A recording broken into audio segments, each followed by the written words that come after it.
What's up guys, it's Jodie and I'm back with another storytime video. I really liked the one I did last time, so I just thought I'd make another one. Apologies straight away for the lighting. I've got this light on, I've got my mirror light on and obviously the light from the window, but it is like 8:15, so it's getting dark and it's quite miserable outside, so the lighting is shocking, so I'm sorry about that. Let's just get into it. One day, I'm not going to name names because I don't know, they might not want their names being said, so I'm just going to call her Jasmine. So my friend Jasmine Snapchatted me and was like, oh, do you want to come to mine? Do you want to sleep at mine tonight? And my parents, they're weird about sleepovers for some reason, but anyways, I was just like, I don't know if my parents are going to let me. But anyways, long story, they did let me. I went round to her house. This was about like 9ish, and she was home alone, and she was like, oh, do you want to go out? And I was like, yeah, like why not? So then we rang our other friend called Josie. I rang Josie and she lives like just down the road from Jasmine, so she just came up, and then we got ready, and in like our dresses we tried to look as grown up as possible because we're underage, so we wanted to get into this club and we didn't have ID either, so we were so dumb. But anyways, we got a taxi to where the club was, and the club is really rough and it's in a really rough area, and that's why we thought we might be able to get in. We were so silly, like we had to get the taxi drivers to like stop us off at a petrol station so we could get some mints, like goodness sake. But anyways, so we got to the place, we went up to the guys and we was like, yeah, like, and they were like, ID. And we were like, oh great.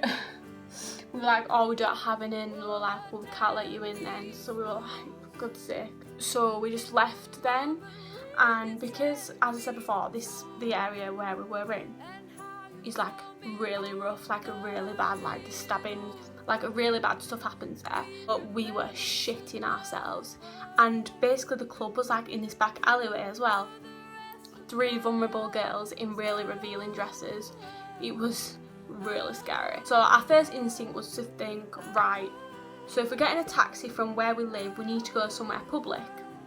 And there was like there's like an Asda opposite, well not opposite the club, it was like you had to walk around this back area, then cross the main road to get to the Asda. And Asda's, right, are supposed to be 24 hours open, so we were like, right, it'll be open and we can just stay in there, nothing will happen in Asda. Walked to Asda, and as we walked to Asda, like I said before, this area is really rough, so there were cars going past beeping at us and like men shouting out the windows and like wolf whistling and stuff. And then we got to Asda, and you know what? Asda, it wasn't even open. 24 hours my ass, it wasn't open. So we were just like, what the hell are we gonna do now? My friend Josie was kind of chilled and she was like, you know what, we're gonna look back at this moment and laugh, so why don't we take a selfie? So I was like, yeah, sure. I'd put it in, but like obviously you'd be able to see their faces. I mean, I put it in if I can like put something over their faces. Sorry if my camera just moved, it ran out of memory. We took this selfie, and then a second after the selfie was taken, these men were like down like the street, and they like wolf whistled, and we shat it. So we started running away and they were chasing us, and my friend Jasmine had like high heels on, so we were like running in the street, so there's cars beeping past, there was this guy chasing us, and by this time we had rang the taxi saying, can you come pick us up at Asda?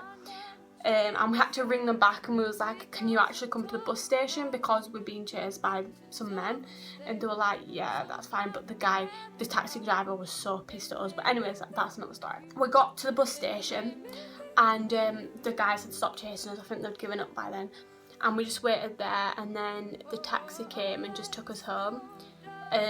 But the taxi man was so pissed. I was so pissed.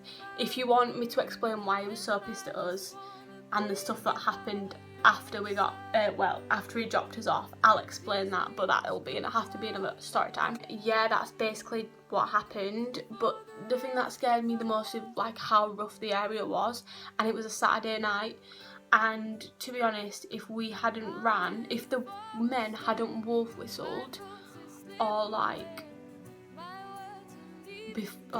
if they hadn't wolf whistled and they'd got closer to us, we wouldn't have been able to run away, and they probably would have taken us. And the thought of that is shit scary. And safe to say I will never do that again. Yeah, I hope you enjoyed the story time. I think it is a story to remember, that's why I'm putting it on YouTube. My parents still don't know about it. They still think I slept over. But I do feel bad lying to them, but you know, I can't tell them now because it's over and done with. They don't need to know.